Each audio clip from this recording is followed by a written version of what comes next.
Hello?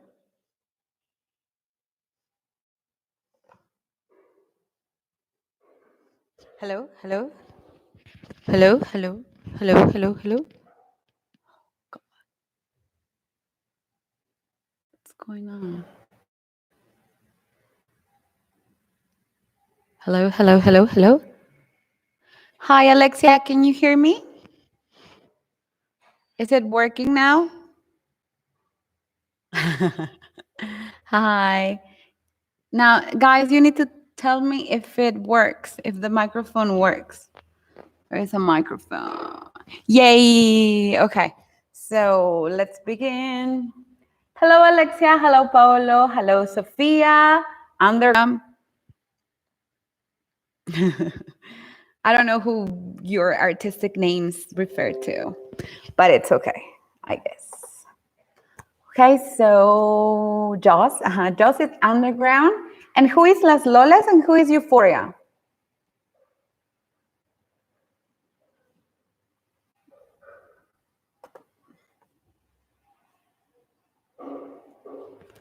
Reveal an opinion forum in Moodle. So I strongly encourage you that if you did not turn it in, you please still do it. Okay, you can send me a screenshot because after the deadline, nothing is going to show for me in my platform. So if you still today want to do it, go ahead, do it online. But since it's not going to show for me, take a screenshot and send it to Jocelyn, and Jocelyn will send it to me. Okay, so let's begin, guys. Today, we're going to keep on talking about supply and demand. So last time on Thursday that we met, we looked at supply and demand as in the generalities. Okay, basically, let's review a little, and then we're going to go and add another element to this whole thing. Okay, just let me. Okay, let's begin. All right, so look at here. Okay, we have supply and demand. You might as well write it down because these concepts are very, very important. When we go back to class, we're going to read. I broke it down. I broke it down into two parts. So here we have demand, and we said that the demand curve, okay, goes from up to down, is a downward slope. And this is going to describe how consumers behave. Consumers and buyers behave in a way. Remember the 5 premises for economics? We all act out of our interest, our own interest. So if prices are very, very high, like let's say, I don't know, like a box of Cheerios, okay? A box of Cheerios costs $50. If something is very high, then the quantity demanded, like what consumers and buyers are going to be willing to get, is very low. Only like 10 people are going to be able to buy Cheerios, a box of Cheerios at $50. Okay, so the first thing is that the quantity demanded depends on the price. So here, the independent factor is price, and we store it in the y-axis, as opposed to our mathematical models that we write the independent variable on the x-axis. Okay, so here, what goes first, here's the demanded curve. Okay, we were saying that how consumers and buyers behave depends on the quantity. And that's pretty simple. If a price is very high, like let's say a box of Cheerios at $50, less people are going to be able to buy it and willing to buy it. And then if something drops in price, let's say the box of Cheerios is only $10, let's pretend it's like a big box of Cheerios that you can find in Costco or Sam's. Okay, the quantity demanded is going to be more. So a lot of people, when things are on sale, they go and get more screens and I don't know, like accessories for hair, supplies, and whatever. Okay, so that's how the demand is going to be very high. So here we have quantity demanded, and here we have the price at which the good or the service is fixed. All right. Now let's hear this. If price is high, quantity demanded is low. as we just explained.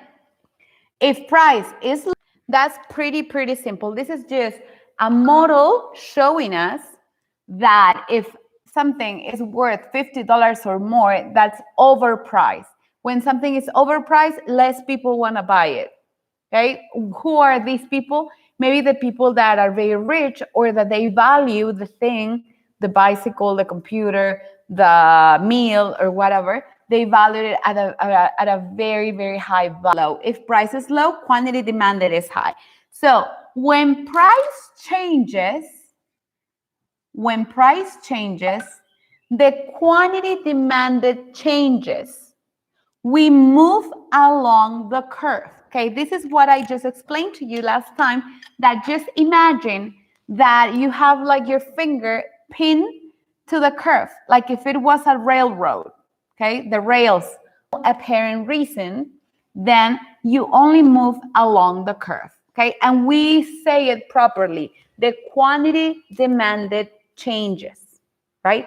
The quantity demanded changes, all right? We don't say the demand changes. We say the quantity demanded changes, okay?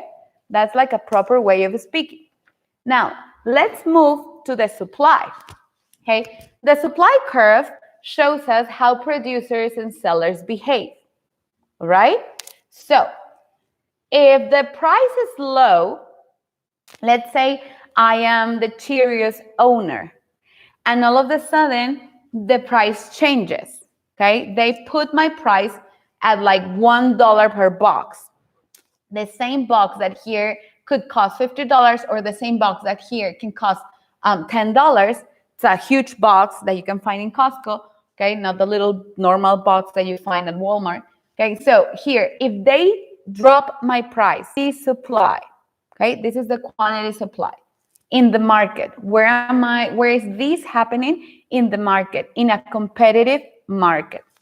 Okay, here, if they raise my price of the box of Cheerios, let's say at $50, then me as a producer, I am encouraged, I am motivated, I am given the incentives, the right and the enough incentives to produce more, because there's going to be a big background. I also move along the curve. Okay, I move along the curve. I do not move the curve. Whenever I move along the curve of demand, I say properly, my quantity demanded changed. When I move along my supply curve and not moving the curve at all, I'm saying properly, my quantity supply changed. All right? Yes? Now, what happens, okay, what happens if I have, let's say, a change in price? Let's say the government just like put a law, let's call it like antibacterial gel. Okay, here right now in this situation that we're living right now due to the virus, due to the sanitary contingency. And let's say they fix the price at $50 per liter of antibacterial gel. Okay, so we put it here. Okay, you see, here's $50 per bottle of antibacterial gel. And what's going on? With no apparent reason, if I do not follow the market signs, the signals, okay, and I just change my price, then I'm causing a line here, okay? The quantity demand, the background. So what's going to happen is a surplus, okay? What's going to happen is a surplus. And a surplus is when the quantity supplied is greater than the quantity demanded. Because producers are encouraged, okay? They're moving from the equilibrium. So we're moving along the curve because the price just changed with no apparent reason, only that the government just set out a law. And what happens is that the prices changes, so the supply has moved up, okay? And this causes that the area between these two curves is a surplus. Repeat that. If I move the price, people that are selling, if I sell antibacterial gel, I am encouraged to sell more. So I'm just gonna get from the market, from our providers, more stuff to sell because it represents for me more profit. But on the other side, the demand people, the consumers and the buyers are saying, wait, I cannot afford that much money for a bottle of antibacterial gel. So the 2 points are going to move from the equilibrium that had already happened, and I move along the curve of the quantity demanded. I move along the curve along the quantity supply, and everything that goes between the curves, all of that area is called a surplus. And a surplus of that good into the market, it happens when quantity supply is greater than quantity demanded. Okay, so that means that if I sell brownies, I bring more brownies or empanadas or tamales or whatever, I brought more to the little store than what was actually demanded from the consumers. Okay, and I probably will have a surplus. A surplus means that I'm gonna be with leftovers. Okay, I'm gonna find myself with leftovers.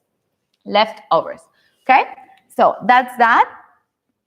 Surplus when quantity supply is greater than quantity demanded.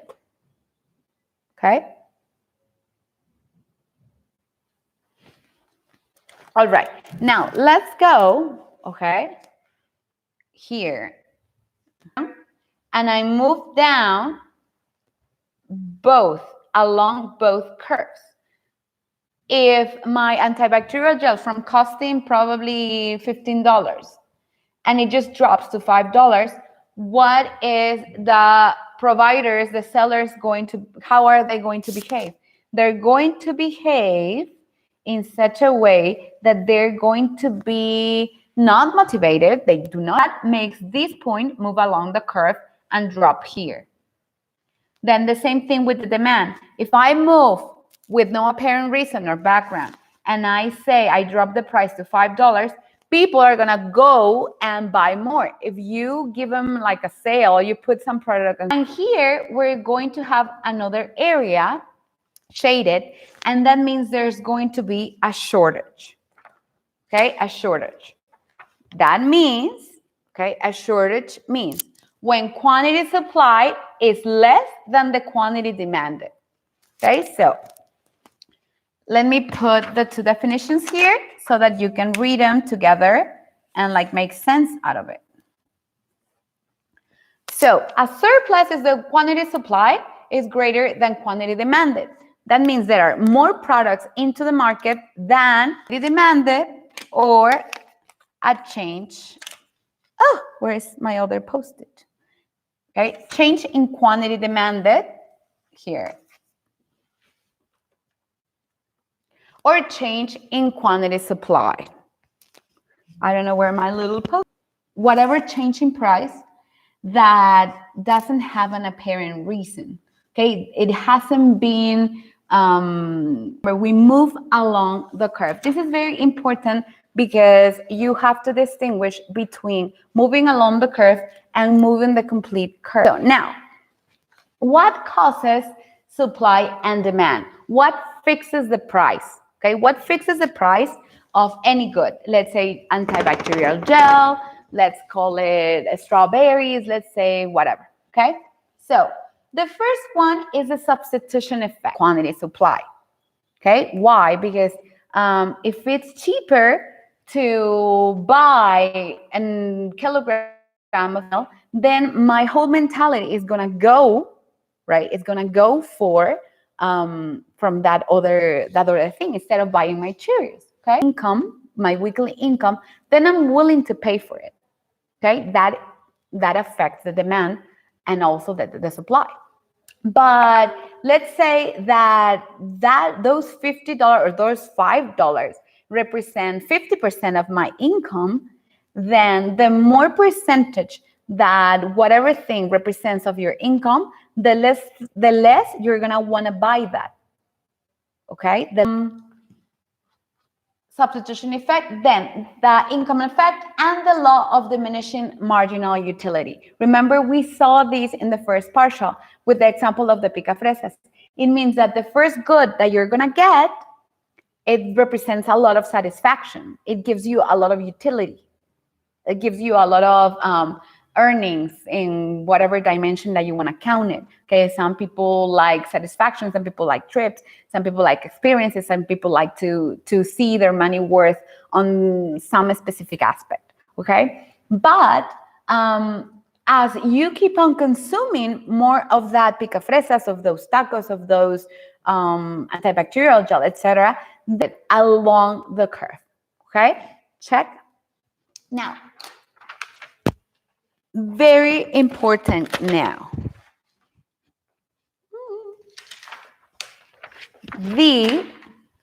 What changes now? The demand shifters and the supply shifters. Okay, let's see.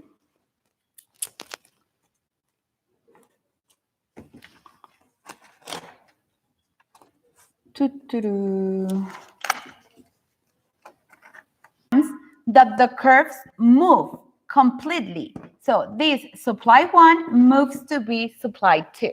Okay, when are the whole curve moving to the right?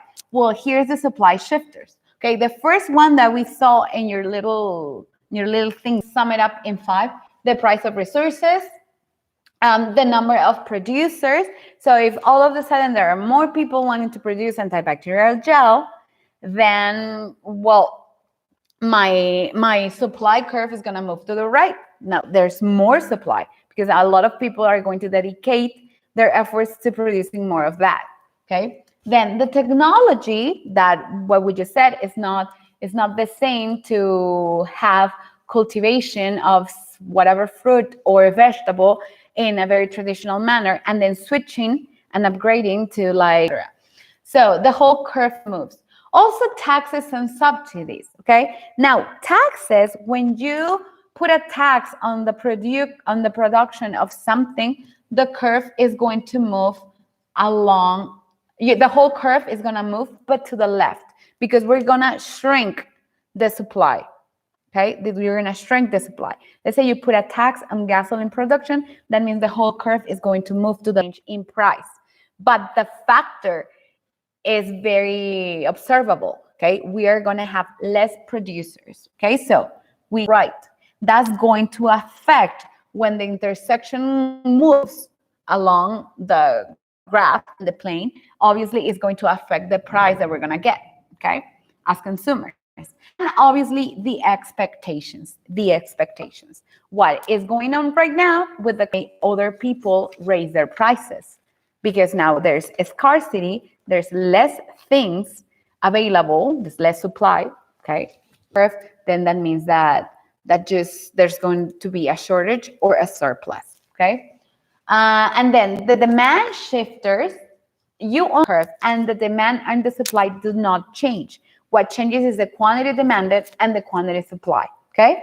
I cannot repeat that enough, because when you move along the curve, you do not move the supply or the demand. You move the quantity demanded and you change the quantity supply. But with these shifters, you can say that you move the whole curve, and you can say correctly, I move the supply or I move the demand, okay? So what changes the supply? The supply shifters, the demand shifters are the tastes and preferences, obviously. Okay, people are gonna change over time due to what's in fashion, what's in, some cultural things, we talked about a straw the other day and plastics. Okay, people, due to the ecological conscience, they are moving away from wasting, they're recycling, they're reusing it in India. And they misread the signals, and they did not take into account the preferences and tastes of the Indian people. Indian people, by nature, they are very used to hot beverages and brewed beverages with no gasification in it, with no gas. So when Coca-Cola tried to go into the market, and they spent so much money getting in and doing a very nice campaign of introduction for their product, well, it resulted in Germany, for example, and people have a craving it is really pleasant for them, the gas beverages. So much that in any house, in any household, you can find a gasificator.